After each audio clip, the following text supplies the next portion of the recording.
இன்னைக்கு அரசியல் 2026 தேர்தல் முடிவுகளுக்கு பிறகு தமிழக அரசியல் குறிப்பாக தலைகீழ் மாற்றம் ஏற்பட்டுள்ளது. இளைஞர்கள் தமிழக அரசியலை ஆட்டி படைக்கிறார்கள். இளைஞர்களே இல்லாத கட்சி தான் அதிமுக இல்லையா?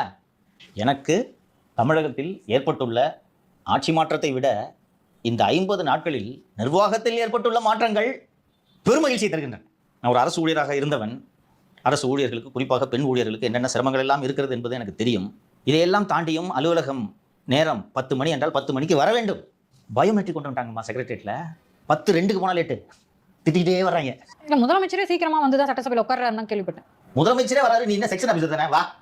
அப்படி இல்லைன்னா கஷ்டமா இருக்கு, என்னால் 10 மணிக்கு தான் வர முடியும், வேலையை விட்டு போ, புது ஆளுங்க லெட்டரும். இப்போ நிதிஷ்க்கு ஒரு வேலை விட்டு போக மாட்டேன் டயத்துக்கு, இவன் போக மாட்டான். ஸோ இந்த மாற்றங்கள் நினைத்து பார்க்க முடியாத மாற்றங்கள். போய் சப் ரிஜிஸ்ட்ரார் ஆஃபீஸில் சார் டாக்குமெண்ட் சீக்கிரம் கொடுங்க, எவ்வளோன்னு. சார் சார் சார் சார் போங்க சார், தயவுசெய்து போங்க sir, please sir please. Builders கிட்ட பேசுகிறேன் சார், இது மாதிரி ஆட்டோமேட்டிக்காக அப்ரூவல் எந்த காலத்துலையும் வந்ததில்லை சார், 2 கவர்மெண்ட்லையும் வந்ததில்லை சார், தானாக வருது சார், கூப்பிட்டு சார் உங்க அப்ரூவல் ரெடி ஆச்சு பேப்பர் வாங்கிட்டு போங்கிறாங்க சார். இப்படித்தானே ஒரு அரசு இருக்க வேண்டும். அதனால் இந்த அரசு தொடர வேண்டும் என்று நான் விரும்புகிறேன்.